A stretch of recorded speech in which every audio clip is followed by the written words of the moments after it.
Welcome back to the Andersonians Raven Watch. Rare is it to encounter a team in college that relies heavily on freshmen to play major minutes. Even more rare is it to find one that has 0 seniors on the roster.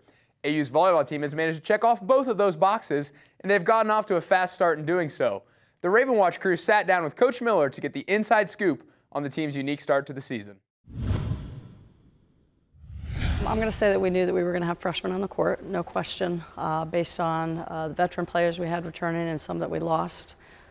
So we knew that we were going to have some freshmen in lineup. To say that we were going to have 4 contribute right away, I'm not sure that we expected that right out of the gate. We've got some great offense, out of Felicity Bontrager, of course, swinging on the outside, and then Kennedy Thomas was a nice surprise for us in the middle. We weren't sure.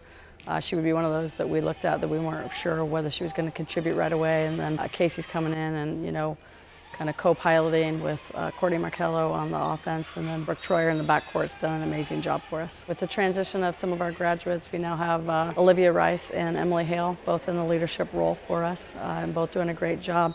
Olivia Rice and Emily both contributed last year offensively, and specifically with Emily Hale a couple years. So we certainly expected, some leadership on the court offensively from both of those, and both have done a great job for us. We tried to set some realistic goals. To say that the team was disappointed in a 10th place finish or a vote was definitely disappointed. So the kids were a little fired up. So you want to talk about a little motivation? That's certainly a motivating factor. But we were also realistic and said we're not going to move, from spot 9 or 8 up to, the top 2 or 3. So we said if we make the top 6, we'd be, happy with that, and then also above 500 compared to where we were last year. We're both realistic goals for us, and I think we're on target to attain both of those. The team went 1-3 this weekend in the Marissa Strong tournament at Knox College, and they'll be back in action this weekend in the Tiffany Robinson Memorial Tournament at North Central College. Women's tennis was defeated in their first HCAC match of the season at Hanover. It was a tough match against the top opponent in the conference, but the team will look to bounce back on Saturday at Mount St. Joseph. In the Blue River Memorial Park College Invitational, the women's cross-country team placed 6th in the 6,000 meter. Sarah Repp recorded the fastest time for the Ravens, finishing in 28 minutes and 44 seconds.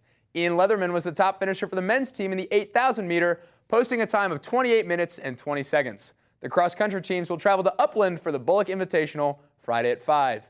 Both soccer teams fell this weekend. The men's team suffered a heartbreaking defeat against Albion, losing 1-0 on a free kick in double overtime. They'll attempt to rebound at home tomorrow, hosting Ohio Northern at 3:30 p.m. Wilmington defeated the women's team 3-1. Emily Buckman scored her 3rd goal of the season on a second-half penalty kick. The team will travel to Bethel for a 2 p.m. match on Saturday. Football kicked off HCAC play against Conference Power Franklin. The Grizzlies won 51-27, but the young Ravens showed a great deal of potential. Travis McGuire made his first career start, and he threw for 237 yards and a touchdown. He added another touchdown on the ground. The Ravens will hunt their first win of the season on Saturday at Defiance. The golf team returns to the links this weekend, traveling to Ohio for the Beaver Fall Classic. And that's all we've got for you here this week. Thanks again to our sponsor, Steve Folgate. We'll see you next week right here on Raven Watch.